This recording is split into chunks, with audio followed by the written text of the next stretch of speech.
Ashley. And Bianca. You're listening to Creep It Real. Thank you for listening to Creep It Real. Well, she had to go and do it, and I was going to save y'all from hearing it twice. But just so y'all weren't aware, you're listening to Creep It Real. Oh, so we did it 3 times.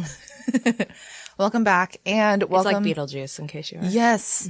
Creep It Real, Creep It Real, Creep It Real. Or Bloody Mary. Or Bloody Mary. Welcome back, and welcome to the family. Roger from Pennsylvania, Christina from Pennsylvania, Brooke from Ashley's home state, country, Texas, Jennifer from Maryland, Lindsay from New Hampshire, Haley from New Jersey, Kara from Arizona, Kai from Indiana, and Heather from our neighbor, Wisconsin. Whoa. So you guys' support means more to us than you will ever know. We're super grateful and thankful for you all. All over the place, you guys. Mm-hmm. Hey, Maybe. Girl. Hey, y'all are like, we're all hours and hours apart at any given moment. Yeah. It's amazing. Maybe you'll see another patron wearing a We're Your Family Now shirt. Oh, in Pennsylvania? Yeah. Wouldn't that be cool if you saw somebody else? Anyways. Ooh. Today marks the first of 6 Halloween episodes we have planned because everybody knows that Halloween is a 2-month affair. If not longer. It's a lifestyle for me. I don't know. Honestly, I wear some of my Halloween pants year round, but now I just feel less weird. Yes, exactly. Now I wear them without any shame. There's like only 1% shame whenever it's January and I'm wearing them. Today we are bringing to you the story of the Italian female killer Leonarda Cianciulli. The book that we read for today's episode was The Curse, a shocking true story of superstition, human sacrifice, and cannibalism, written by Ryan Green in 2019. And I mean, I will say, pretty concise little thing. It was good. It was very good. Very good all around. I really had no It was a issues. great read. I couldn't stop reading. Mm-hmm. It was like one of the first stories that I was like, oh my God. Okay. And then what happened? And then what happened? Yeah. Well, it's quite a lot of stuff. Yeah, sure. it is. Leonardo was known as the soap maker of Correggio and murdered 3 women between 1939 and 1940, turned their bodies into soap and tea cakes. It's like a little cannibal Martha Stewart. Yes. She was born on April 18th, 1893 in Montella, Avellino, south of Italy, to Emilia Dinolfi and Mariano Cianciulli. Emilia, her mother, was described as being one of the great beauties of the small and ancient town, and she was approaching the age of marriage. She was good looking, she had a great reputation within the town, and with all of that comes a hefty dowry for her hand in marriage. In contrast, Mariano had very little going for him. His family was destitute. He was advancing in age. He was cruel, and he had no stature within the community. How on earth are these two going to get mixed up with each other? Being that Emilia was so beautiful, he had seen her in town, he developed an obsession with her, and he saw her and followed her around day to day. To him, it was clear as day that there was an extreme difference in their social standings, and he absolutely hated her for it. So he wanted to ruin her. One summer night, after Emilia had spent an evening with one of her suitors, Mariano spent his time drinking some cheap wine in the shadows outside of the estate she was at. Wow, that's really unsettling. Mm-hmm. Her home wasn't too far from this particular estate, and she decided to walk home. It was a really beautiful summer evening. It was cool, Yeah. He dragged her off the road into a field, and she was under the impression that it was a friend that was playing a prank on her until he started messing around with her skirts. Then she thought she was being robbed, so she tried to explain she didn't have a purse on her, but of course that is not what Mariano even had in mind. Sadly, due to the fact that no one had ever explained anything to her, Emilia had no idea what was even happening to her. She was completely confused.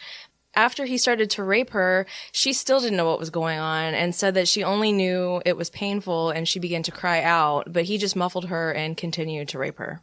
That along with the fact that her family didn't explain to her what sex was, she was also raised Catholic. It's old Italy. But she was able to, at the end of the whole ordeal, surmise that what had happened to her had to do with sex, which in the eyes of the Lord made you wicked. She tried to get on with her life and acted as if nothing had happened. And Mariano kept watching her, waiting to see if she'd report him or if his plan to ruin her had succeeded. Unfortunately, he had impregnated her the night of the rape. So when she started to show, her parents asked for an explanation as to what the fuck happened. Don't you have suitors there for you? Mm-hmm. She told them the bare minimum about what happened that night, just out of shame. Yes. I've watched a lot of Golden Girls anyway, but I've been watching it a lot lately in the background, and this is really, I know I'm bringing some kind of out of place levity to this situation here, but I was like, she could really have done well to have Sophia Petrillo as her mother instead of these people who were like, you got raped? What a whore. Yeah. So her parents, Mariano, and other family members all collected in her home one night to discuss how they were going to, quote, make things right. She hadn't even spoken to Mariano since he raped her, so you can only imagine what an ambush that would have felt like. It's pretty likely that I would have set the whole house on fire. Yeah, her stomach must have dropped to her shoes, ugh. Yeah, what a nightmare. And you're now being forced into the life with this person. Right. They got married quickly and had to move into a hovel in the poorest part of the town with no furniture. They shared a bathroom with the other houses in the row that they lived with. The bathroom was outside. Oh, good. And Mariano had no job. And then Leonarda was born. Into just the best circumstances. She actually became the symbol of her mother's downfall, everything that was stolen from her, and the only thing that she could control, unfortunately. Being the product of the rape and Emilia now getting dragged into a marriage to the man who ruined her prospects at the life she could have had, Leonarda was unfortunately not the light at the end of this dark tunnel for Emilia. Like Ashley just said, she was a constant reminder of the life that he had ruined for her. The family ended up moving several times, getting thrown out of home after home because of their destitution. Mariano was too focused on his own self-indulgences, he was an alcoholic, to be too worried about paying the rent or working for a living. So Emilia and Leonarda survived for the most part because of the kindnesses of others, which were funneled to them through the church, much to the shame of Emilia. Although if they didn't have those kindnesses, it's likely they would have probably perished. Right. Emilia, in her powerlessness, exerted control over the one thing in her life that she could, and that was Leonarda. And all of her frustrations and miseries were completely focused on her. Leonarda was beaten for every little thing, and Emilia criticized her for everything, taking out what really was her hatred for Mariano on her. And this was like from the time she was a toddler that she was doing this. So, that is just the absolute most unhealthy way to be raised, obviously. Like I said, Mariano was an alcoholic and he would often be out drinking for days at a time. So when one day he didn't come home, which was normal for them because he would go out on benders, Emilia didn't notice at first. But although she hated him, she had to save face and at least to pretend to give a shit and went out looking for him. She ended up finding him at one of his friends' homes in a deep sleep nobody could wake him from. She took him home and really didn't even try to pretend like she was nursing him back to health. I wouldn't. No, I wouldn't either. Taking him home is even a bit much for me to comprehend, I think. Eventually he died, and after the funeral, she literally spat on his grave, saying that man was a pig and it's for the best that we're rid of him. Emilia thought that in the aftermath of his death, her family would welcome her back with open arms, but she'd become a pariah and a cautionary tale to other young women not to sleep with men because look what can happen to you. Yeah, if you happen to get attacked by some cretin in the middle of the night, it's gonna make your life a piece of shit for the rest of it. Yep. Good lesson. Yeah, I'll try not to let that happen. And they didn't want the shame of her back under their roof. Good. She cut her mourning period short, and she began courting again. But high society wouldn't take her again. The middle class would, but the men of Montella were more interested in their carnal desires for her than romance, and criminals flocked around her, which she obviously eventually found herself considering. She married for the second time to a man who impressed her with his extravagant spending on her, but that didn't stop, and although he lavished his wife with perfume and fine clothes, he quickly burned through all of his money. Yeah. A lot of stuff in the beginning, not a lot of substance once it came into being a marriage. Leonarda was frequently left at home to survive on scraps and leftovers while Emilia and her husband went out eating lavish meals. So nobody seemed to care for Leonarda any more than they had before. Her mother was still emotionally and physically abusing her, and her stepfather did not give a shit about her either, literally only caring about his wife, who was, like we said, gorgeous. In fact, Emilia's newfound happiness gave her more reason to abuse Leonarda, because she was the constant reminder of the worst time in her life. I guess she felt like she was just a weight on her, weighing her down at every moment, which is such a delightful way to be thought of as a daughter. Yeah. So with all this abuse at an early age, Leonarda developed crippling anxiety and a self-esteem that was at disturbingly negative levels, as you might expect. She attempted suicide twice as a young girl, the first time before she had even reached her teenage years. She tried to hang herself with her bed sheets, but her knot tying caused her noose to come apart before it could kill her, although she did manage to crush her larynx and couldn't speak for a week. I don't even think her mom noticed that. I think it said her mother didn't even say a thing about it. Yeah. So that's good. It's also really sad that it's like she's too young to tie a knot correctly in order to kill herself, but she still can try to kill herself. Right. That's just awful. She still even has the thought that she's got to kill herself. It's just terrible. Leonarda inherited her mother's good looks, and as far as Emilia was concerned, this meant that Leonarda had the chance that had been stolen from her to be married into high society. However, although Leonarda was a pristine, virginal, beautiful young woman from the Dinolfi line, she, Emilia, enjoyed the perks of being treated with respect again from having something to sell a little too much. You don't say. She didn't go about selling her daughter in a healthy way? Yeah, no. Weird. It was kind of an unhealthy situation there. Okay. Leonarda wasn't raised in a family in which connections and etiquette were taught to her, so she began to date, which... What? Terrible. Gross. Also, Emilia didn't tell Leonarda that she had plans regarding Leonarda's future. So, as any young woman of 23, even one with crippling anxiety, she was about ready to take matters into her own hands. I mean, 23 is pretty late, honestly. At that time, for sure. Yet still, Emilia kept a list of suitors for Leonarda, her list growing larger and larger, and Leonarda's growing smaller and smaller until she finally chose one man. The man that Leonarda chose was Raphael Pansardi, who was a registry office clerk, government job. He was several years older than him, but his job, although not a high-paying job, provided the sort of stability she so desperately needed after the years of abuse under her mother's thumb, and obviously her upbringing with her father and stepfather and being left at home and all of that. Right. She obviously craved and likely needed as much stability as possible to help counterbalance some of the paranoia and anxiety that she developed. But contrary to how I lived my entire life growing up, Leonarda never went against her mother, not even once. Same. That's very contrary to me.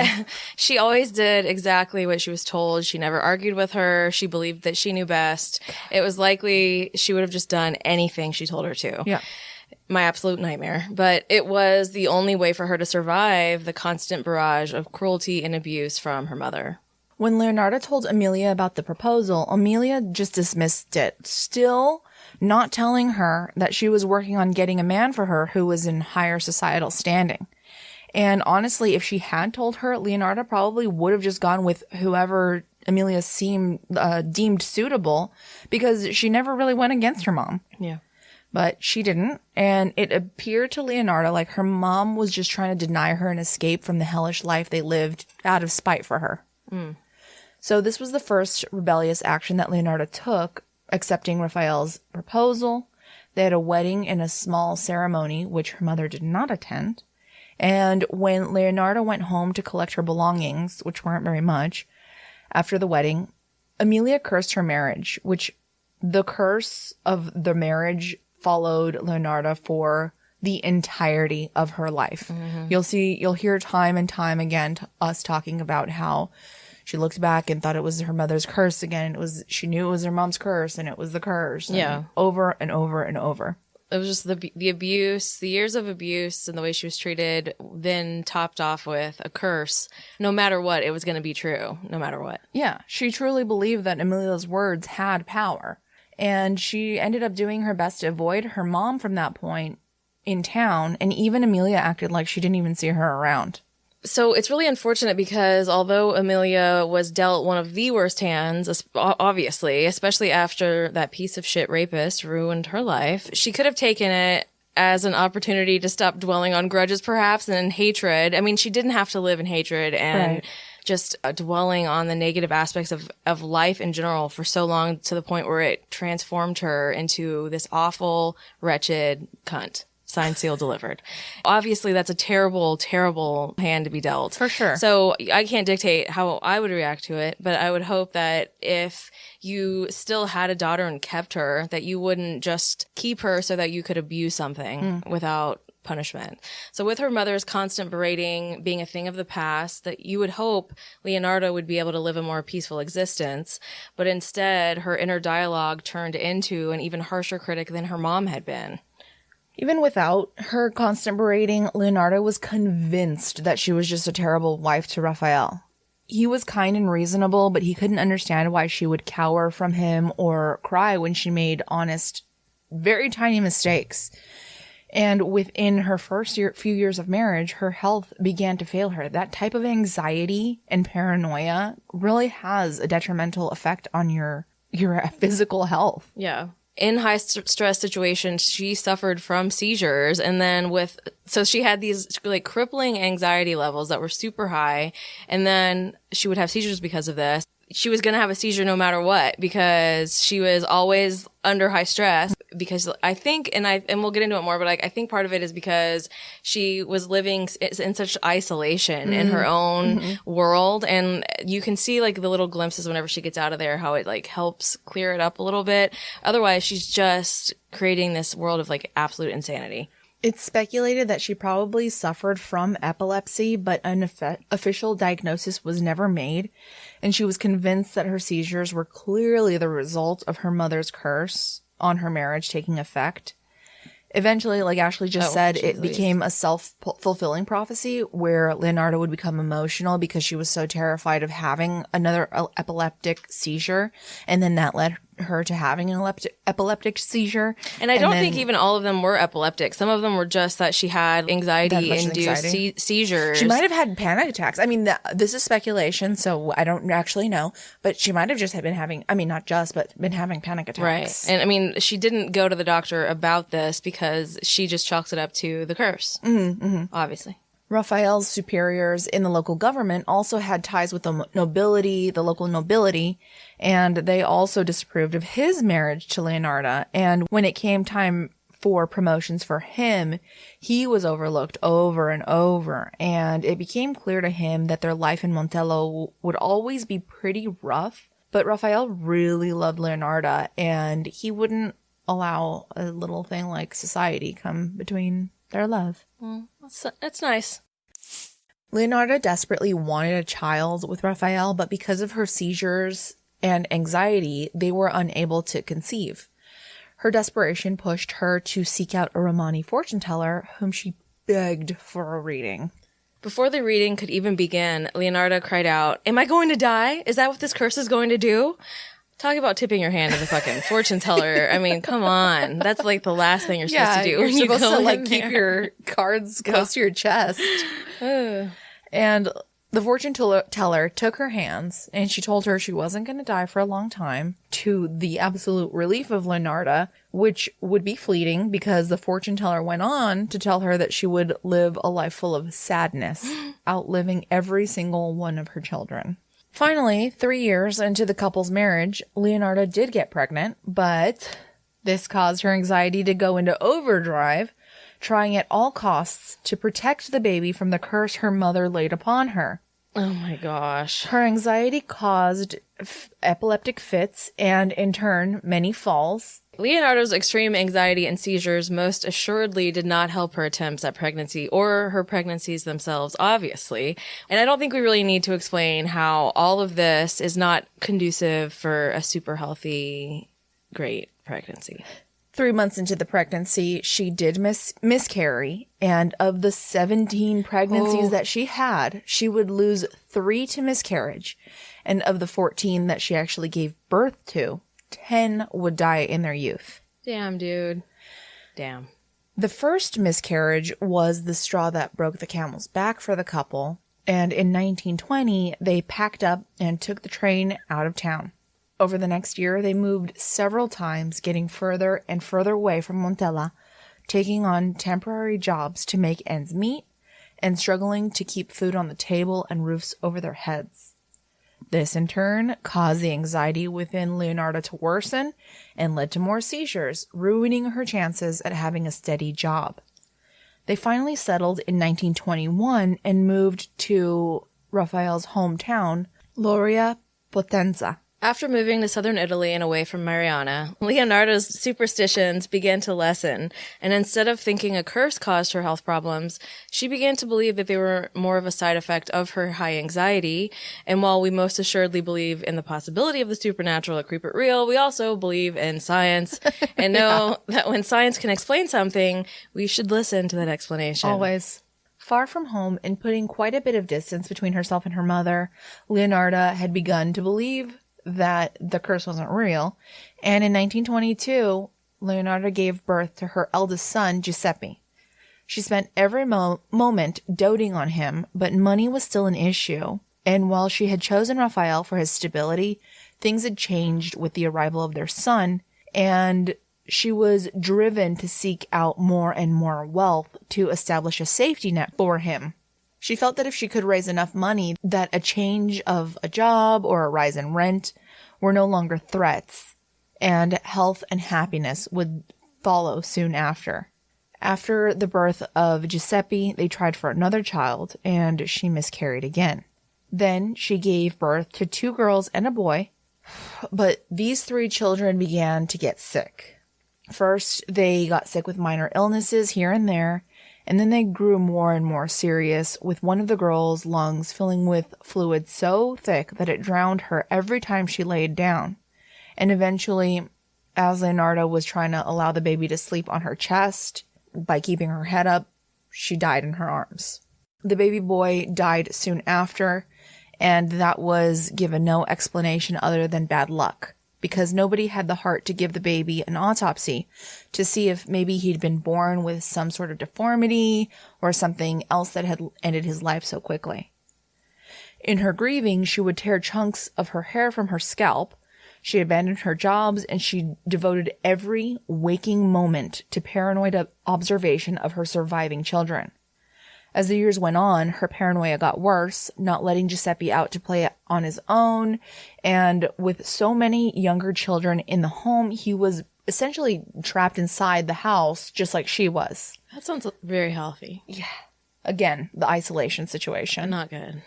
And each time her grief had subsided just enough, Raphael would convince her to try to conceive again. God bless America, everybody. Why does he keep pushing her to have more children when it's clearly a nightmare each time? I don't understand this. I was like, what are you doing? And I understand, like in the book, he kept saying that Raphael was like this great husband. And I'm like, okay, maybe so, but it's driving her insane to have children, to try to have children. And yet we're just like, keep on doing it, lady. Keep on doing it.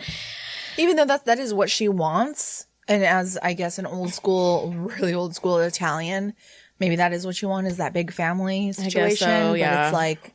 But it's clearly she's losing it more and more with every step she takes in this direction. Now, although Raphael had always been sweet and gentle with Leonarda, even he could recognize that her attachment to the children was very unhealthy, as she would smother even the boy and girl who had survived in their early years with constant attention. Ugh. And he was smart enough not to make any attempt to pry them from her hands. But they needed more money, and she needed to go back to work because they were having more and more kids that were surviving. Also, the longer that she did spend with them, the more unhinged she became. Every whimper they made was, for her, a cause for alarm, so she'd wake them from their sleep just to make sure that they were still breathing. Holy moly. Take it down. Take it down. A few notches. So in order to save his wife's sanity, he asked around town for places that she could work that were outside of the public eye.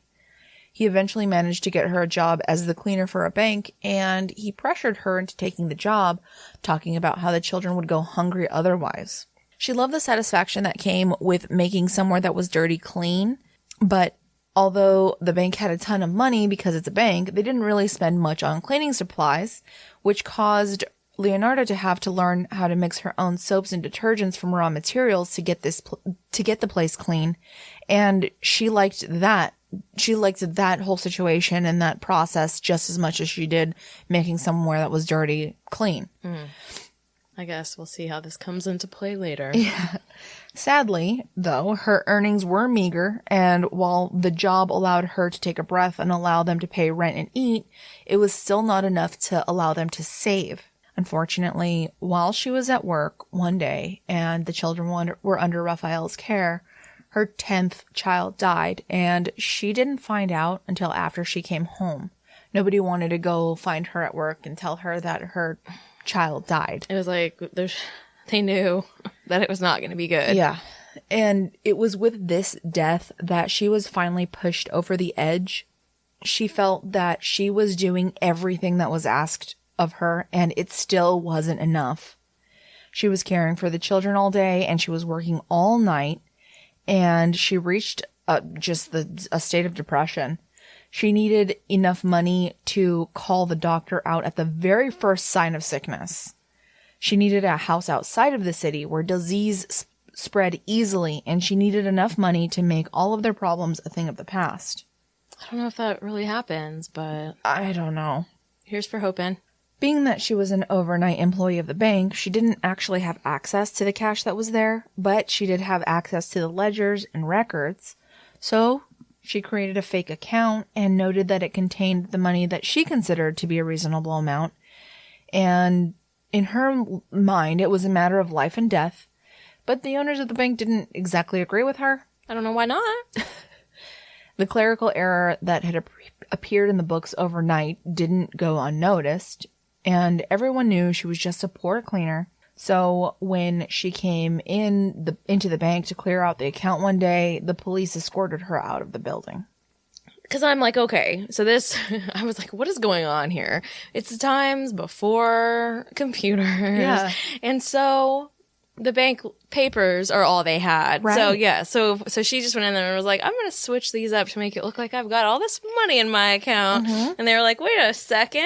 You can't you don't take have that all this money. You come in and clean the bank at night and we don't even give you money for supplies. So how do you think we're paying you? How do you have this money? So in 1927, she was sentenced and imprisoned for fraud. And the reality is that Raphael's reputation would have been sullied too if she hadn't claimed that she worked alone, which she had, because in her words, she had been seized by madness from losing her 10th child. I would agree and say, but you were already seized by madness. So, yes, you know. True. So Italy underwent unification in the late 1800s. At the point of Leonarda's conviction, Italy's legal system was still in the process of solidifying. It had recently been determined that women were to receive the exact same punishment as men for committing the same crimes. Stipulations were made for women to serve shorter sentences on house arrest, or if they were sentenced to longer, to be confined to a special institution specifically built to house female prisoners. Sounds like the plot of a porno. However, a sexy porno. Oh my God, actually. However much post-unification Italy had tried to do regarding maintaining fairness, the actual institutions where men were kept were clean and they were carefully regulated. Before that point, the prisons were little more than medieval dungeons, and post-unification Italy had done their best to turn that around and make prisons a bit more hospitable. That said, the women's prisons had not yet undergone that makeover, and the alternative was a little-known institution you might have heard of, the church. Throughout history, women have been deemed criminals for being little more than rebellious fireballs, and the church had become the place where ladies' reform happened. They were typically held here until they could be married off to a man who possessed a strong enough hand that could control them. The nuns at these reformatories were cruel and unkind and would often dole out additional years to a woman's sentence simply for looking at them wrong. It was simply at the whim of whatever nun was working at the time. But Leonarda was used to this kind of controlling abuse and was pretty much in and out of there lickety-split. Subservience was the game into which she was born, after all. Her childhood and upbringing were essentially training years for her, and she only actually served the 18-month sentence that she was given. Mm-hmm. Her one shining thought while she was imprisoned was Giuseppe, but sadly, her fraud caused everything that the family had been working for to be completely stripped from them. Raphael had even lost his job because of the suspicion she brought on him. But his family, the Pansardi family, did not turn their backs on them in order to preserve their family honor. So after her imprisonment, Raphael became kind of more stern with her, telling her what to do and where to go. And because of this, she was reminded of her mother, who treated her the same way. She began to see him in a different type of light and started to look at him as her mother had seen him, which was unimpressive, it was lacking ambition, and it was incapable. However, he was able to get a decent clerical job for himself in Lacedonia, Avellina, and they got on a train further south once more. With this clerical job came a little house that overlooked Osunto River, which was highly coveted real estate in the town. She got pregnant again, and once again, she was convinced that her mother's curse would come crashing down on her life again in the form of yet another miscarriage. When that didn't happen and her second child lived, she didn't really bond with it and felt kind of disconnected from the child because she felt suspicious that the universe would, quote unquote, reward her with another healthy child when she already had Giuseppe. So it was kind of sad because here she had wanted children all along. And then when she had her second healthy child, she couldn't let herself enjoy having that child because she just thought of it as like going to come back and trick her eventually. Right. She went yet again to a fortune teller who told her, "In one hand, I can see prison, in the other, a mental asylum." She felt that she could only ever leave the house when Raphael came home, and over she would seek the fortune tellers and charlatans in the area, and over months she began to gather more and more books on fortune teller in a way to try to prevent misfortunes in her life from occurring. With her experience, Leonarda was unafraid of the threat of prison, but the new threat of a mental asylum, which she knew was a whole other kind of death sentence in which she would be placed and would likely never escape, scared her quite a bit. This was a time before psychopharmacology had really made any strides, and this prediction was worse than any possibility that she had previously feared for herself. Later that year, the whole town was working together for the harvest. Leonarda helped too, and I found it really sad that she got out amongst the townspeople to participate in this harvest, and it wasn't she wasn't just in the isolation of her psychotic home and family life, and she was like, oh my gosh, I love being out with all these smiling real people, and it made her wonder if she'd ever been correct about the curse, or if she'd been devolving into like paranoid lunacy, and maybe it was just a figment of her imagination and all this stuff. She was just like, oh, maybe this is just normal life, and I don't have to be constantly obsessed about the curse that my mother has put on my entire family. But it was short-lived. Isolation obviously is not the friend of someone with paranoia and anxiety. I can attest to that myself. Anyway, the town after harvesting, they essentially just kind of partied outside until they all passed out on top of hay bales under the stars. It sounded like a real midsummer situation. According to Leonarda, she was shaken awake very early in the morning, and when she immediately reached out to stop the person who was doing it, her hands found nothing but air. She shot up, eyes open, and heard the waking groans of the others who had all been awoken suddenly by what she called the invisible spirit as well. Everyone realized it was still very early in the morning, and they all began to fall back to sleep when the early tremors of an earthquake began to shake the earth all around them. All the others began to panic and scream, and the whole situation began to devolve into chaos.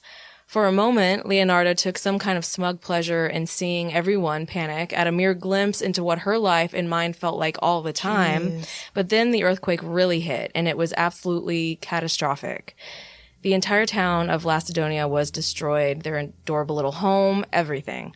Leonarda felt it was all her fault. She had moved there, and her curse followed. The psychological damage this entire situation and losing everything had on her was nearly as terrible as the physical one, which is obviously saying something. Because the family lost their home, all of their possessions, the feeling of security that she had felt for the first time in her life.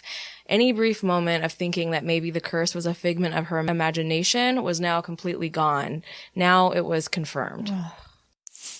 After all the chaos and devastation of their lives leading up to and immediately following the earthquake, the family moved to the quiet town of Correggio.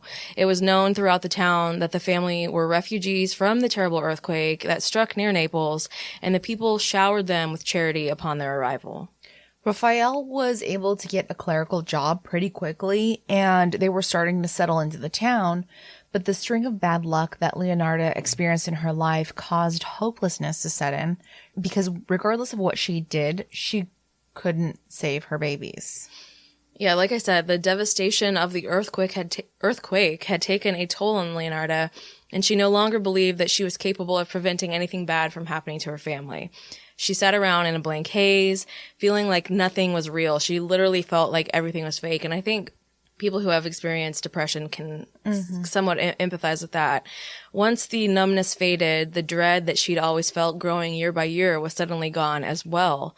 She was full of rage at everything and everyone that she'd lost and was experiencing all the emotions that were suddenly accessible to her, with her anxiety taking a brief pause, because up until that point, she'd just kind of been this giant bundle of nerves that was always paranoid and freaking out about whatever was following her, that she didn't feel anything else.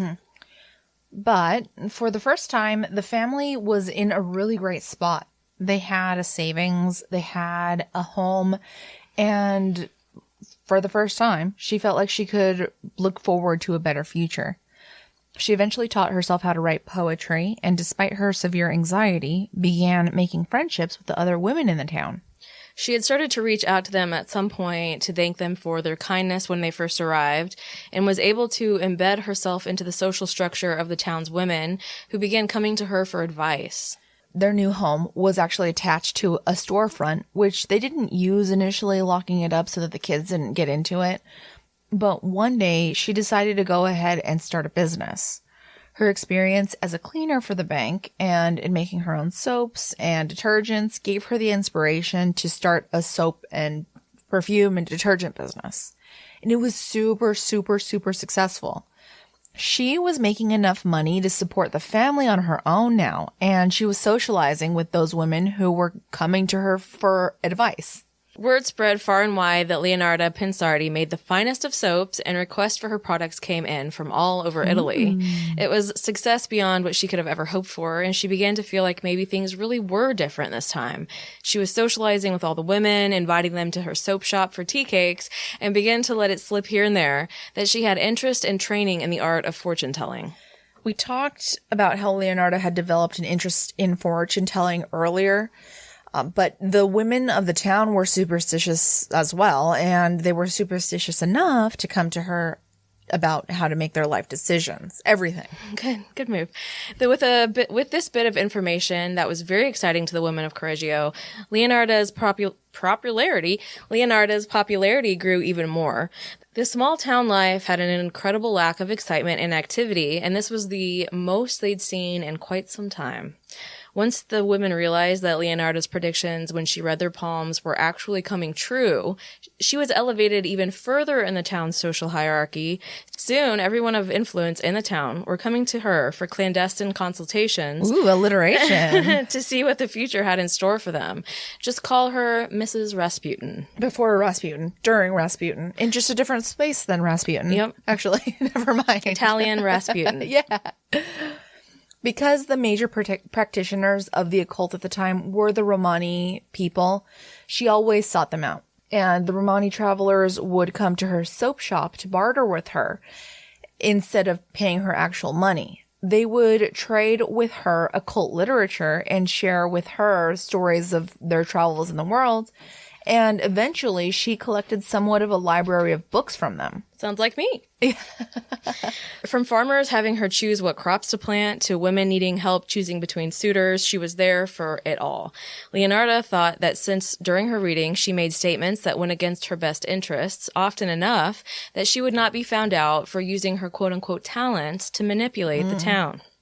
After some time, her interest in poetry waned, and she turned her attentions toward the dark tomes to attempt to pick apart the curse that she believed was on her and what she could do to counteract it.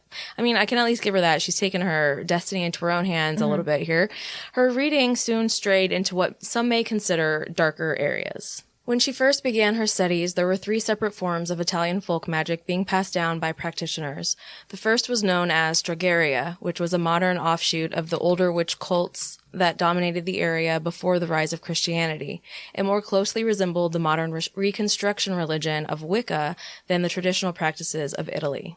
The Romani would share what they could, and through them, Leonarda would find correspondents across southern Italy who would teach her about the Tuscan traditional folk magic revolving around ancestor worship called Benedicaria. That sounds very familiar.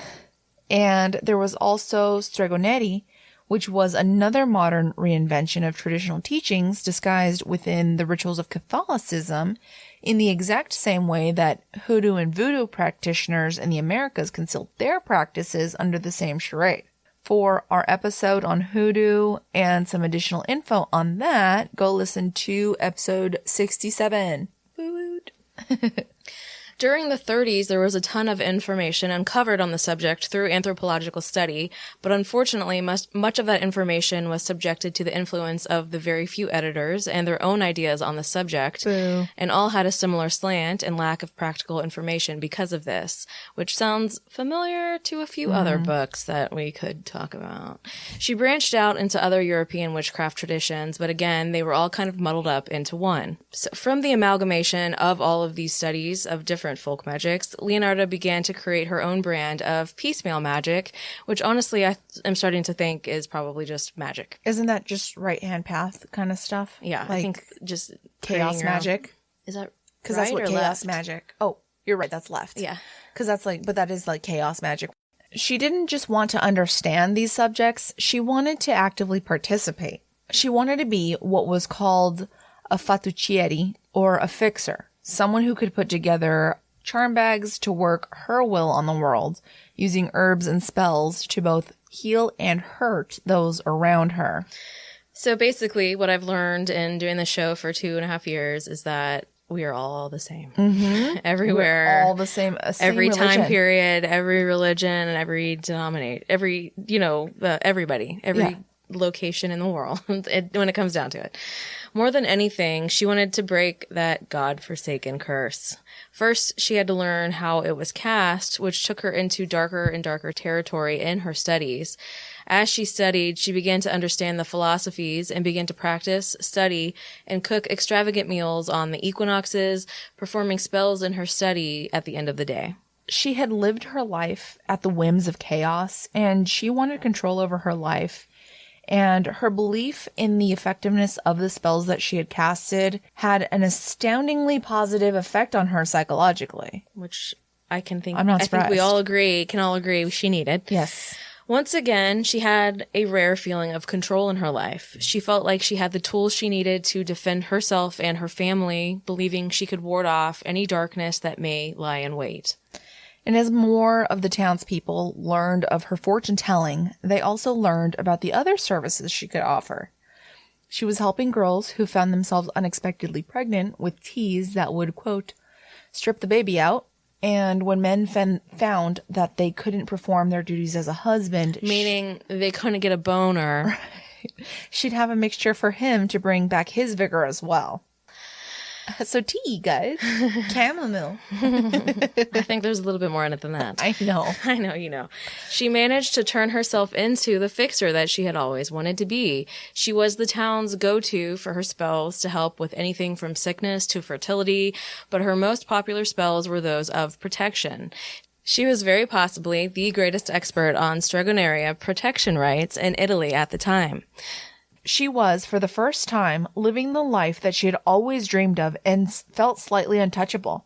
I mean, at that point, she kind of deserved the happiness and success. Unfortunately, it was to be short-lived. In 1939, after finding peace and enjoying life in Correggio for nearly 10 years, the Second World War came calling with other plans for Leonarda. She had rational fears for Giuseppe. She was terrified that if he went off to war, he would come home in a casket, if there was anything even left of him to do that with. But then there were the other fears from the other separate world that she lived in that weren't composed of logic and pragmatism. It was the world composed of curses and spells, of words and herbs that would kill or heal, as the strega called for. Through her studies, the key point of death magic and warding against it in all the texts was clear. It was the law of equivalent exchange. As above, so below. Yes. To get something, you had to give something of equal value. In order to save Giuseppe's life, she would have to give a life. The key ingredient in making the spell to ward off death was more death itself. It was a cruel turn of fate, as the trauma of her early life, endless years of abuse and suffering, made it so that it was the last thing she wanted to inflict upon others. And yet it was exactly what she had to do in order to, quote, save her son. She had to make sure of two things: that she wasn't caught for the murder, but also wanted to make the killings as painless as possible. LOL. Like, come on. It's like, I'm gonna murder, but I'm gonna do it in the most humane way I can. Yeah. There was so much pointless death in the world, she thought. She had to be sure this one served a greater purpose: her son's protection, which of course is more important than anyone else's life, and thus makes it a greater purpose to her. Of course. All right. Her son's the only important thing in the whole world to anybody, I'm sure. Her initial idea was to poison someone with her herbs, which, considering how many folks in town were coming to her for these things, it seemed like it would be somewhat easy to do and get away with, as just the slightest variation in her mixtures could be used to overdose someone versus heal them. But she needed complete control of the situation and couldn't let them die somewhere in town.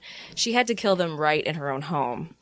At the offset, these plans made her feel ill, filled with doubt, all the usual trepidations one might get when devising a plan to sacrifice another human being.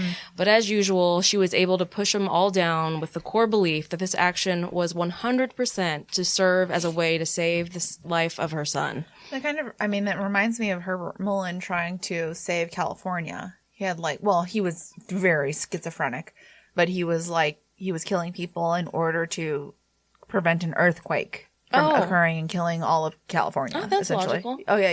Wait, who are we talking about again? Herbert Mullen. Oh, okay. Well, anyways. Good on you, man. It's always good whenever you have a belief system that's completely founded in irrational thought. And paranoia, for sure. And paranoia that you use as a justification for all of the things you do. Moving on. So this, to many of us, is insane, and it was. But to try and understand it, we need to have some understanding of the extreme narcissism that was the world in which Leonarda lived. She genuinely believed that every single thing that happened in the world was supernaturally dictated by her. If you recall the earthquake that they experienced, right. She thought she was single-handedly responsible for that earthquake. She was the main character in the world. And we all are in our own worlds, but yes, but there are other people. It's a little, this is a little extreme. I think an extreme narcissist, yes. We all know somebody. Yes. Everyone else was just some minor supporting character with little depth. And remember how she felt like her life in Correggio wasn't real? That is the same way she felt about the people there. And if they were hardly real, they were somewhat real, just like a little bit real. Right. What difference did it make if she needed to murder a few of these somewhat slightly real people? And I'm sure her isolation wasn't a great helping factor in her life. Yeah. Creating enemies out of Absolutely. people that she just wasn't close to. I know. She didn't have it, it's honestly, it's like, do I want to admit this to the world here? But like, I see a lot of similar characteristics between us. Like, if I was an absolute just unhinged, right. I could get to this place perhaps where it's like, I know I've seen that in my younger years where I could tell that, isolating myself away from people, it was easier to make them out to be like a bad guy. Right. Or they were doing, they probably think something ill of me right, in the first place or whatever, just total paranoia. But that's isolation, that's paranoia and anxiety. And that's something that, at least you're working towards understanding what is factual and that it's not a curse or like paranoia. No, I mean, identifying the things that are going on in your mind that aren't quite logical is always a good step to take and figuring out, how to be healthier. Yes. This new venture that she was embarking on was made easier by the fact that her schedule was booked each and every day with women from the town that were coming to her for guidance, and the ones who came most often were the women who were most alone in the world, which made them super vulnerable to her predation. Love was high on the docket of topics that the women would come to her for, but a huge service that she provided for many women was simply social interaction. This was a time before women's liberation, and life was rather cruel for the unmarried women in society. If a woman was independent and married, everyone assumed that all her decision-making was under the direction of her husband. But if a woman was single and attempted to pretty much do or say anything publicly on her own accord, she was thought of as a troublemaker of sorts and treated like a pariah. So in the town of Correggio, there was no woman who was treated with more disrespect than a woman named Faustina Setti. On numerous occasions, marriage arrangements that seemed solid fell through, and over the years, the opportunities for courting began to completely disappear for her. There were few unmarried men left in the town, and the ones who hadn't settled down at that point typically hadn't for a good reason. It's because they like to play the banjo naked at night, and they couldn't have a woman telling them to stop. Fair. And so Faustina wound up at Leonarda's door seeking advice on what to do about her dismal love life. A 40-year-old single lady at this time in Italy, likely everywhere, was considered to be, not to be too dramatic, monstrous. Don't be too dramatic now. Yeah, that's the word that was used in the book. I was like, holy shit. It was a sentence of lifelong solitude, unfulfilled, empty. Oh my God. I know, Jesus Christ. Let's not pin too much hope on a partner here, everybody. Like, but they had no options because I was reading, they were just saying like, life wasn't set up so that you could go get a job at 45 and, start making money and your own independence. Right. But after some time of consultation with Leonarda, she was unable to bring Faustina anything resembling love, something Leonarda conveniently blamed on fate like so many other things in life. She began to tell herself that Faustina was single and remained a, quote, blessed virgin for so long because she needed her soul pure and clean as she passed on to the next life, which would because if you have sex, then you deserve eternal damnation. Providing her son Giuseppe with all the protection that he would require as he fought in the war. And so the next time Faustina came to visit Leonarda, when Leonarda noticed that the woman was in an almost manic state of energy, she was like super energetic and kind of just bouncing off the walls, she couldn't help herself and blurted out the one thing that she knew the woman had been waiting to hear for over 40 years. "I've found you a husband." And thus began an elaborate scheme, providing Faustina with very sparse details, of course, about a secret admirer who happened to see her photograph and needed her hand in marriage immediately. And it had to be super secret, hush-hush, but Faustina did need to pass along all her life savings to Leonarda so that she could arrange for her safe passage to her new home and to give the rest to her husband. Oh, yes, true. She told her that she needed to write letters to all of her friends explaining she was traveling to Pola to meet her new husband and start a new life. She needed to assure all her family and close friends of her safe and happy journey, and Leonarda would then arrange for the distribution of these postcards and letters in the weeks following. Faustina asked why she couldn't just send the letters herself. Good question. And Leonarda told her the mail service had been spotty, and she didn't want any of her friends to worry about her. But most importantly, Leonarda had already seen that Faustina was going to have a safe and comfortable journey and would arrive to her new husband and start a happy new life, with her soothsaying abilities, just as she would describe in her letter. So no need to worry. Just write it because it's going to come true. Yeah. On the day, Faustina arrived before dawn to a home that was abnormally quiet. Leonarda had sent her entire family out of the house so that she could get down to the dirty business of murder. She guided Faustina into the kitchen and sat her down at the table, telling her all will be well soon enough, pouring her a glass of wine for her nerves, she told her. Even though it was 5 a.m., she took the wine and drank it down quickly. I'm not judging you or anyone. No, I'm not judging it. I'm just like, I know what is going to happen. This doesn't sound like it's going well. She drank it down quickly, hoping it would calm her nerves. When she finished off the last... Okay, hold on. I wasn't saying that you were judging, because I was talking about you drinking wine at 5 a.m., just to be clear. I don't know that you do that, but I was just saying, just from prior talking and during rough times, maybe. You had some early drinks there, and I've had some early smokes myself. So, okay. Anyway, I had to clear that up. So when she finished the last sip of this glass of wine, there was a grainy sediment that slipped back down the side of the glass. The wine at the end of the glass had been bitter and herbal tasting, which was a stark difference from the sweet red wine that she initially started sipping. So that's probably not a good sign either. On top of that startling detail, she looked to Leonarda, and the woman was sitting there frozen, just staring at her. She didn't even seem to be breathing. It was hereditary. Get the fuck out of there, Faustina. The woman attempted to talk, to turn her head towards the window to see why the sun seemed to be reversing, why the whole room was getting darker by the minute, but her body wouldn't listen. Everything seemed to be slowing down, and she was stuck in place, unable to speak or move a muscle. What a nightmare, man. When she moved her gaze back to her friend in the chair, she realized Leonarda was no longer there. She looked at the glass again and took a little bit closer look at the mix of sediment that was crudely blended herbs and powders, and she suddenly realized Leonarda had used those against her. Her muscles began to fail her, and her head rolled back.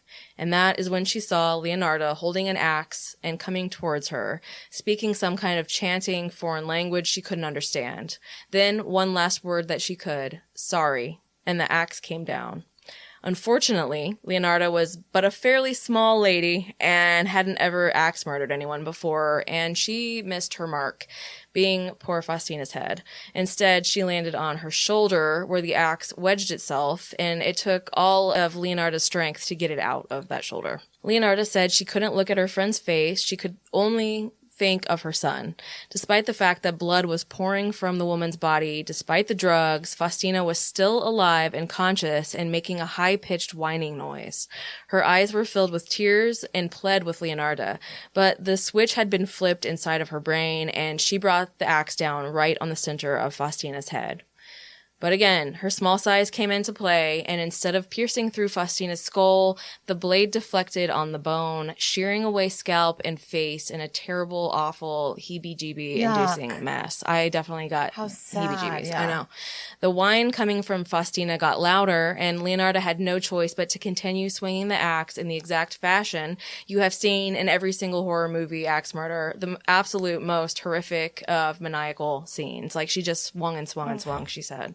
She said pieces of Faustina fell everywhere. Meat and bone, blood was everywhere. It was a total chaotic mess. And in the end, Leonardo realized that now she was the one that was screaming. But finally, it was over.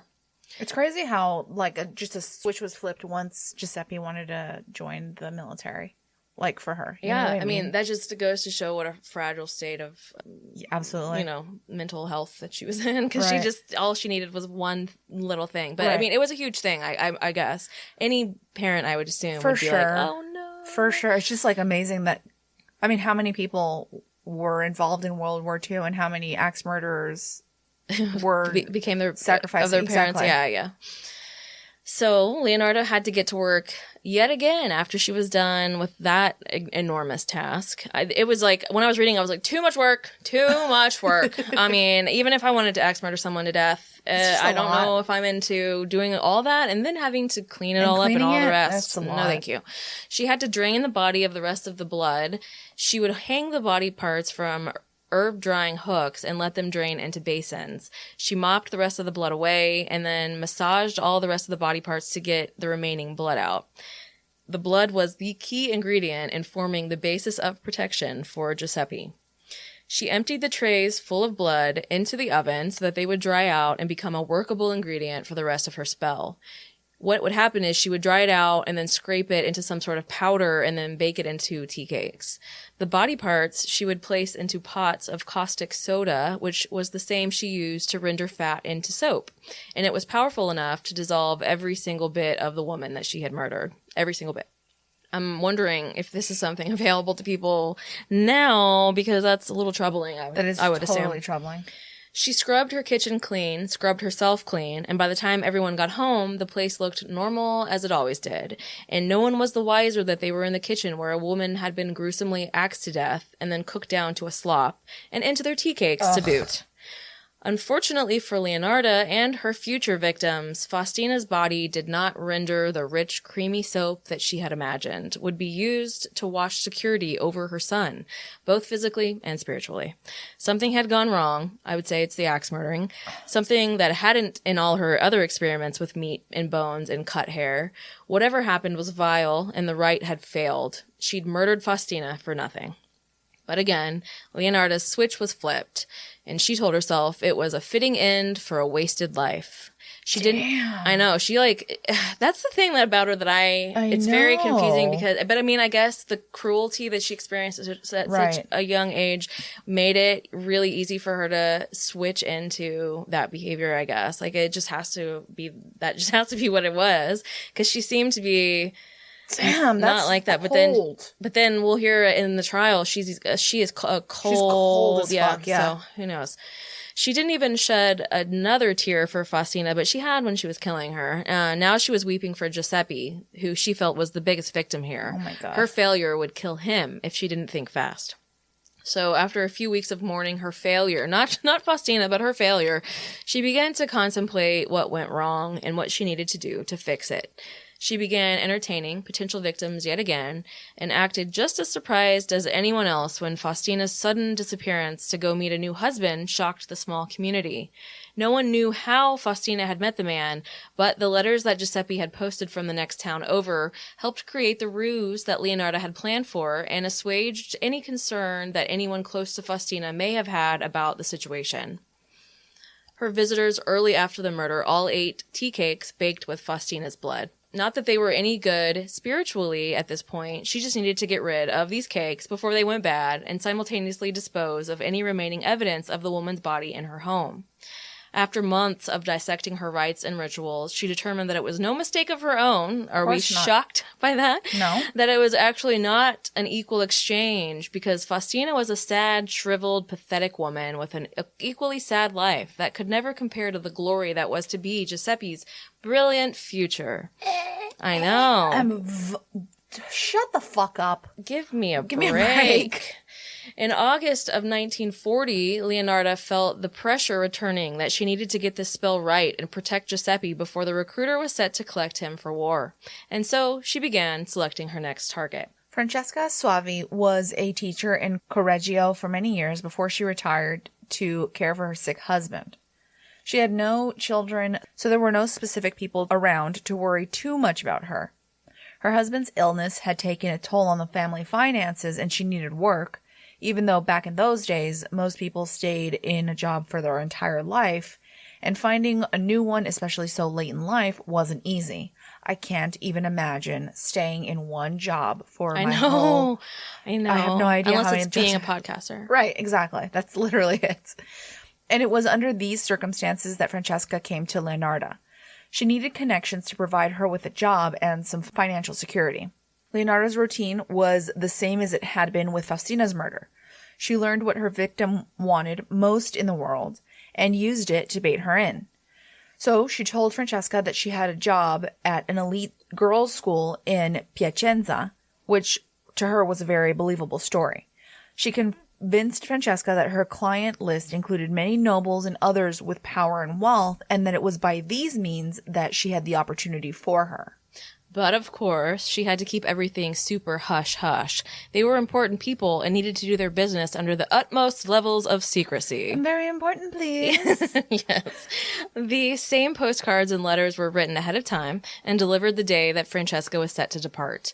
She was not losing her shit quite as much as Faustina was, but was still nervy enough to accept the drink of wine that Leonarda offered her. It was likely stronger this time and worked faster, and she nearly fell out of her chair before Leonarda came over to steady her, telling her to rest easy and softly murmuring an old song to her as she picked her pockets of the liers she'd been saving for the trip, laying basins out all around her, and then finally swinging an axe deep into the side of Francesca's head. Oh my God, how creepy. Right. Oh my God, how frightening. You're just pretty much paralyzed and maybe you can see what's happening. Yeah. Just like, why is this lady putting buckets out underneath? Yeah, what are you doing? She then continued to hack away at the woman's body as she needed to divide it into parts in order to drain the blood more efficiently. Like a butcher, she divided the head, torso, and limbs, showing gristle and broken bone in each gelatinous wound. There was a coating of fat in Francesca that wasn't there with Faustina, and Leonarda thought for a second maybe it had been the chemistry and not mysticism that had gone wrong with the prior sacrifice. Again, she roasted the pots of blood, placed the body parts in caustic soda to boil on the stove, made tea cakes, which tasted more irony this time. It set her teeth on edge in a staticky electricity that she thought had to be the spell working its magic. Couldn't be the blood. When Giuseppe came home, he ate the tea cakes his mother forced on him and talked to her about how she burned her hands. He thought something was a little bit off about her excuse because she seemed guilty for some reason when she was explaining to him something that should have just been a simple, I work on a stove and I burnt my hands. At this point, World War II was in full swing, and Italy had officially signed a non-aggression pact with Germany in June of 1940. At this point, Giuseppe really wanted to join the fight. He had gone from a boy wanting to escape his mother's influence to a boy now caught up in the propaganda machine, ready to become a hero.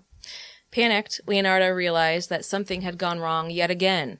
Her ritual did not work. Now this time she knew it wasn't a matter of chemistry, it was a matter of her magic. She just can't figure it out. She studied for a month before she worked out what had gone awry. She'd chosen both victims with the wrong intent. She was solely focused on the act of killing them and not the larger meaning behind those actions. And as she had learned, magic was all about intent. She realized that the flaw in her actions was choosing, quote, meaningless women who could never be, quote, worth as much as her precious. But time was truly of the essence at this point, and Giuseppe would be gone any moment now. She only had a little time to attempt this ritual one last time before he left, and this time she believed her will would be done. Amen. Her final victim was the only other woman in town who she felt could even compare to her own celebrity status. In reality, she far exceeded Leonarda in status, but we all know people living in their own little realities, don't we?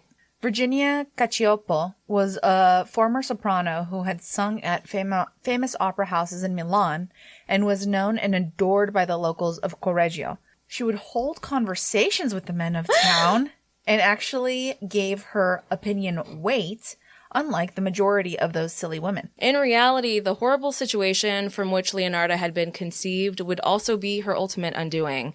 Leonarda looked at Virginia with an incredible amount of jealousy. She achieved things that Leonarda would never even begin to be able to, even with her successful soap shop. She looked at Virginia as what her life could have looked like had she not been dealt such a shit hand. Like father, like daughter, Ooh, sadly. That was like the so weirdest sad. thing that I didn't really even, it didn't dawn on me until I read the book and it still didn't dawn on me. And then as I was writing up my notes, I was like, wait a second. This is the exact same situation as her father becoming a stalker creep with her mother and stealing away her future. Yeah. So, but in getting to know Virginia, the two bonded pretty hard. Virginia was kind and polite to everyone she met and incredibly creative. Their friendship gave Leonarda a foreign yet pleasant feeling of being trusted and relied on by someone who was kind of a big deal. Is she me? Because that's how I felt with you. Shut up. Shut up. This made her feel important and ever the narcissist. It made Leonarda more popular, which of course she loved. Really? Then one day, Virginia abruptly confessed that she was planning to leave town. Uh-oh. To Leonarda, this felt like the ultimate betrayal, even though she was planning to sacrifice her, but I guess who's keeping tally? Yeah. She felt like they were in this together, and then Virginia gets a wild hair up her butt and escapes without her. That's betrayal of the highest order. Virginia said she didn't have any prospects in this town and needed to leave, but really had no idea where she'd go, and turned to Leonarda for guidance in a judgment call that would turn out to be fatal. Mm-hmm. Leonarda decided if Virginia left town, Those precious moments spent with her, where Leonarda could pretend to be living the life she was meant to be living before her mother cursed her and ruined her life, would be lost. It would be like she was dead, so she might as well be. And this, that good old Leonarda logic. Mm-hmm. And this time, she knew that Virginia was an incredibly special person, someone she had been touched by fate and drawn to her from across Italy. And then it clicked. In order to save the life of someone as magical as Giuseppe, oh my God, every time I would just want to vomit. Like, The name? no, just like, Oh, how much she, oh like, my yeah. God. She needed a life as equally magical as his, and Virginia's was just that life. It's a wonder she didn't molest him. Seriously, it feels like edible. Mm-hmm. She felt Edible arrangement? No. I'm just kidding. She felt that killing Virginia would physically pain her, and it was in that pain that her magic would be fueled. And for the spell to work, she would have to feel it as deeply as Virginia would feel the blade of the axe punching through her skull. I'm going to venture a guess that you didn't feel anything as much as Virginia felt that blade piercing her skull, you dumb bitch. But Virginia was worldly and intelligent, and baiting her was a bit more complex. She had a brother she was close to as well, and convincing her to leave without telling him was nearly impossible. Leonarda told Virginia that she found her a job that would be very suitable for her talents, but that she couldn't tell her any of the details. That sounds like a very familiar situation. Mm-hmm. The secrecy actually made the whole thing more appealing to Virginia, who had a way of romanticizing everything. Oh, poor thing. Leonarda told her that the job was in the arts, so her background in theater would be a huge component. The work involved partying and socializing, which Virginia considered to be second nature. She loved to drink and dance with other famous people to make connections her employer could later exploit. It was a win-win. Leonarda couldn't help but embellish the lie a bit more, telling her that the employer had hoped he could return Virginia to her training and get her back to singing and to the stage where she belonged. This, everybody, would be considered one of those too good to be true situations that everyone's always warning you about because they don't exist. Mm-hmm. I'm sorry. Maybe, like, I don't want to tell you that, because what if there is a good situation that comes for you that sounds too good to be true? And just be aware. Don't watch your ass. Yes, exactly. Yes. Always watch your ass. Always watch your ass. Hold on to your butts. And all the secrecy and lies worked together to help support the fact that Leonarda wasn't withholding anything on purpose. It was just that secretive of an endeavor. The secret details of the travel arrangements were, quote, delivered by mail to Leonarda to be shown to Virginia only on the day that she was to leave and not a moment sooner. And so, Virginia woke up early on September 30th, 1940, to say goodbye to her brother and headed to Leonarda's, where she arrived around midday. The house, again, was eerily quiet, which was very unusual for the home. Virginia believed she was escaping the small town for good, so she wore all her finest furs and jewelry for her travels, no longer worried about the judgment of the townfolk. Seeing her in all her glory slightly took Leonarda aback, and she found herself suddenly doubting her plan to sacrifice her friend. But soon her mind was at work, convincing her that this glorious woman could never have actually cared for her or respected her, and had actually been looking down on her all along. Oh my God. Forget the emotions. She's just a bitch. Just kill her, is essentially what her brain was telling her. My God. She handed Virginia a glass of wine, which she initially declined, saying it was too early in the day for such a thing, and she wanted to keep a clear head for her travels. But in the end, she was a loyal friend, saying, I don't know why you're so intent on me drinking this wine, but if it is important to you, then I shall. Thinking her friend was doing something to help, not harm her, she drank it up. Obviously, it was poison. As Virginia drifted out of consciousness, Leonarda began to remove her fine jewelry and clothes, packing it away in a trunk, and set to work methodically. Third time's the charm. The first blow of her axe came down into Virginia's chest, splintering her ribs and bringing forth a rush of blood. She pulled the axe out and swung again, removing one of her arms, and then the other. She found the flesh had a thick white layer of fat beneath the surface that she knew would finally be perfect for her soap. She placed each piece into the pots on her stove and watched as the caustic soda ate away the evidence right before her eyes. She poured some of Virginia's perfume into the pots, the final touch she believed had been missing from all of the prior murders. This time, the tea cakes were startlingly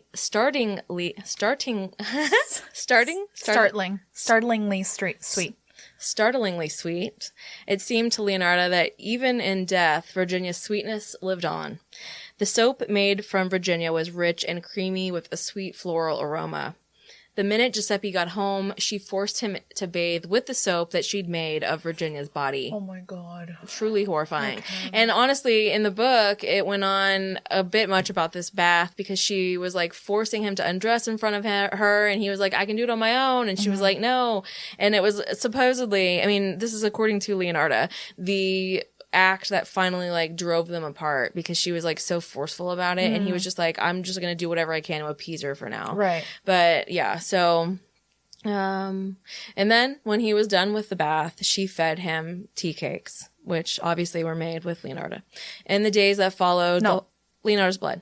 Virginia. Nope, Virginia's blood, not his mom. In the days that followed, the whole town partook in the tea cakes, and Leonarda hoped the protection that they were giving Giuseppe was also passed down to the town as well. Okay, good. Yeah, way to go. I don't know what you're trying to pretend like you have goodwill towards anyone for. First, her story was sad. It was sad and tragic. It's just like any other serial killer or murderer. Yeah, like, exactly. You have you have a terrible situation in which that you were raised that caused the elements that were in play that caused you to be who you are. And then there was obviously some free will in there thrown in. And so you have to, at some point, you have to stop feeling bad for these people. And take accountability. Because of what they went through as a young person. Right. I mean, at some point, you need to just move on and, try to not repeat the same mistakes that your fucking horrible parents did. Right, exactly. And also, your parents didn't murder everyone. Right. And make tea cakes. They were just, like, really terrible. Yeah. She gave a few of her clients the Virginia soap. So there were a handful of wealthy Italians out there during the 40s washing with her soap. And without knowing that they were washing with a dead woman's fat soap. Ugh.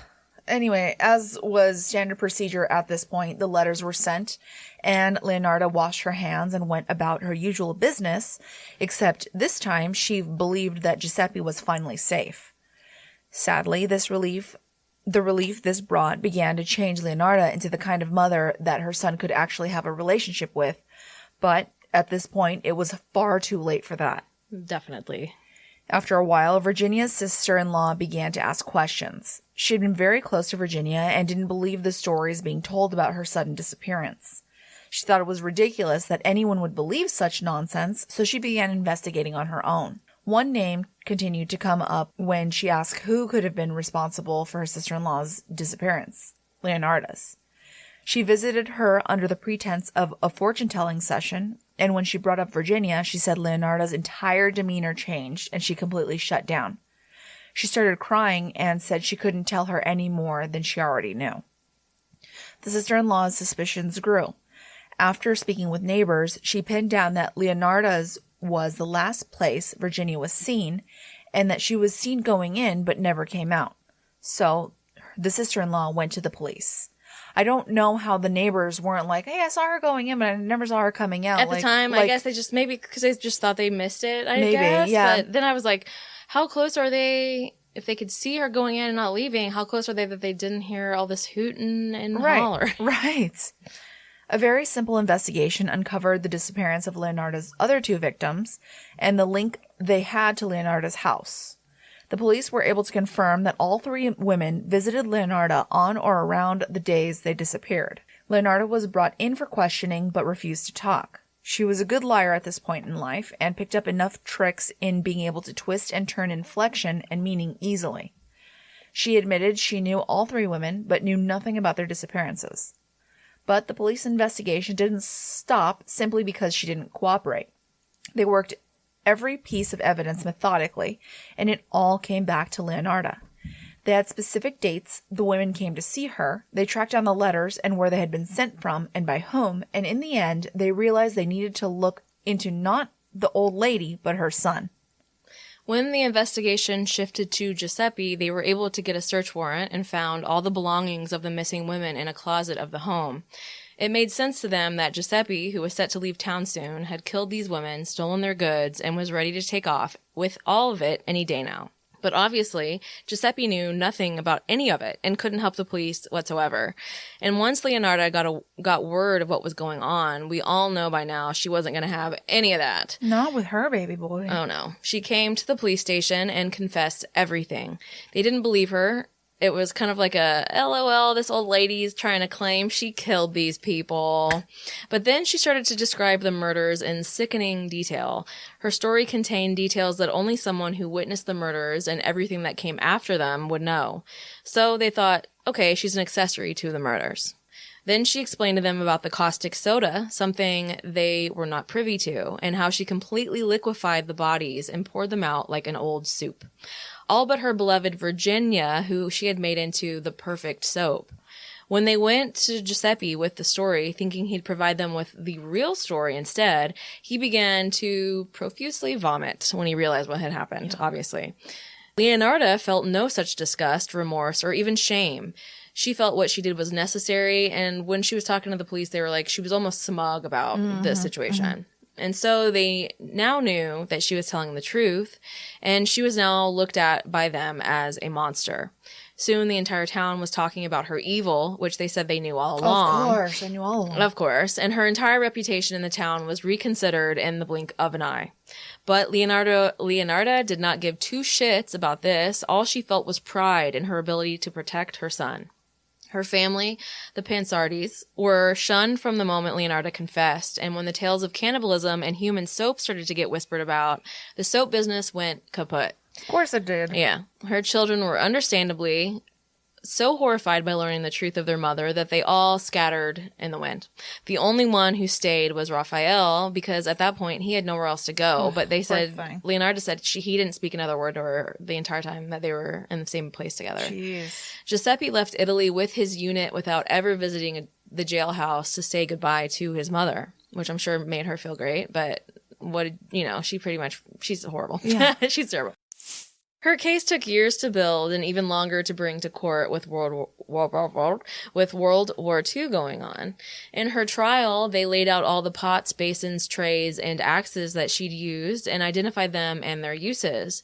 The only missing item was a copper ladle that she'd used to skim the fat off the top of the pots as the caustic soda dissolved the victims.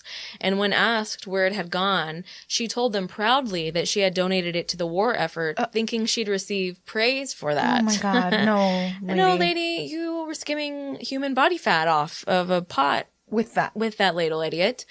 She narrated all of her crimes and was extremely cold-blooded in her description of all the details and events.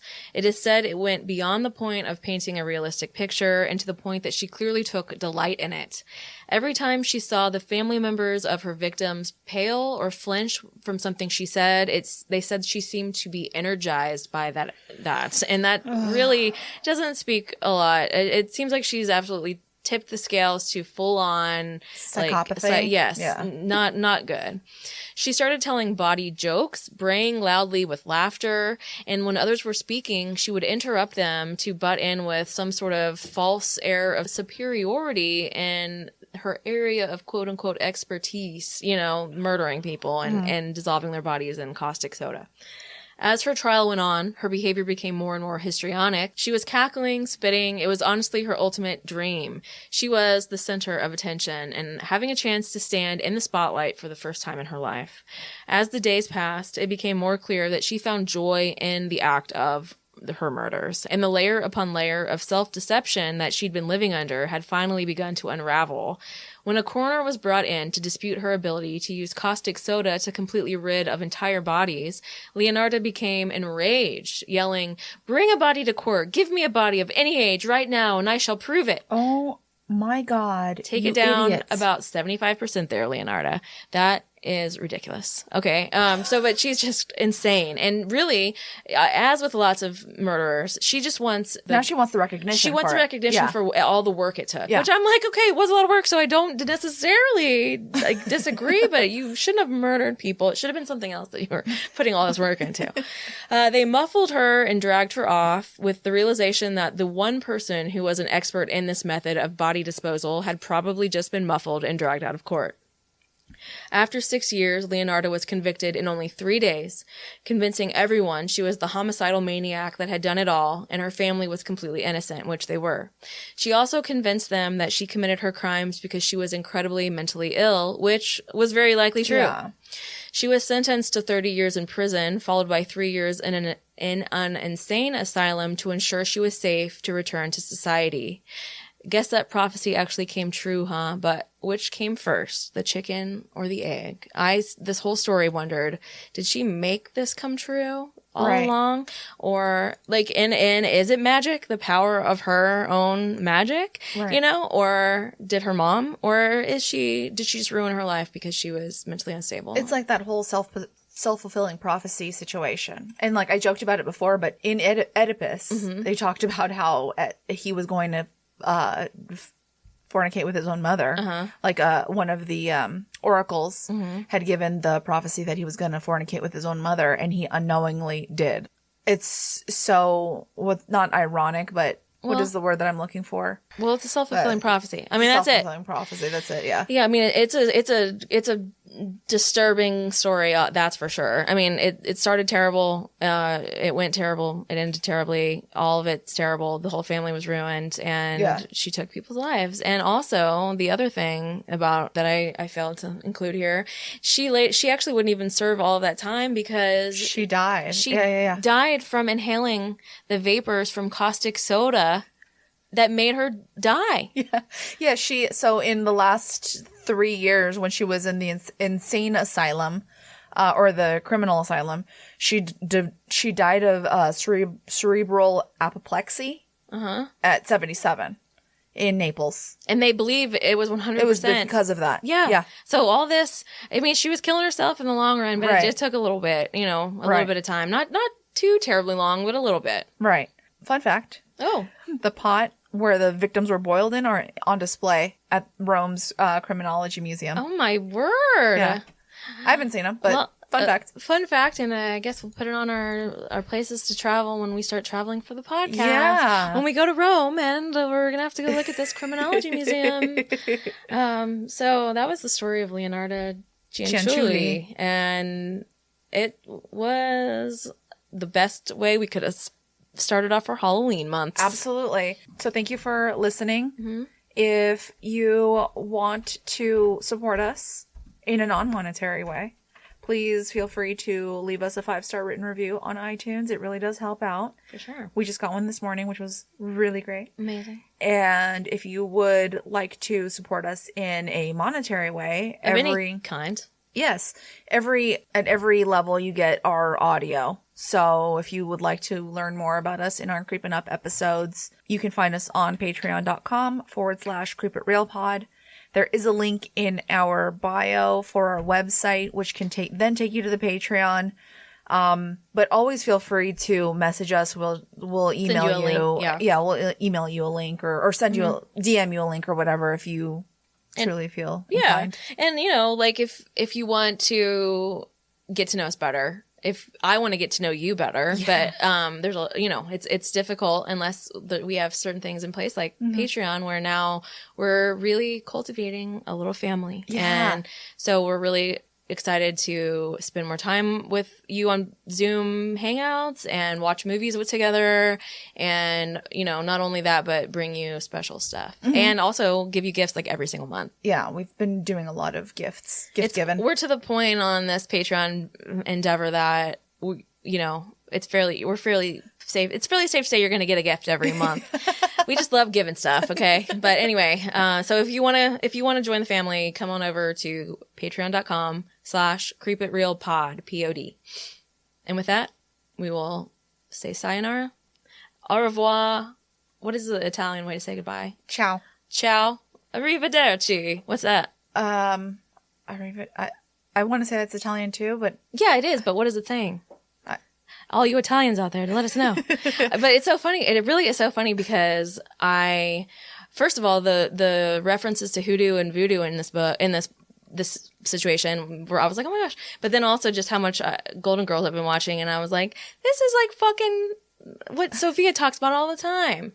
Also, I know I said I was going to be done, but also I got into like a little bit of a a little like bedtime black hole the other day about looking into how the Golden Girls are satanic. Like how I can't even make words. I'm so frustrated by it. But it's the cancel culture type thing. Oh. Yeah, it took place 30 fucking years ago, and they were progressive for their time, and there's a lot of stuff in there that is like, oh man, you guys make me cringe. Oh but my they God. were tackling issues that weren't being confronted in 1986 and on. And you know, you could do that with every fucking television show that was ever in existence. Because times change.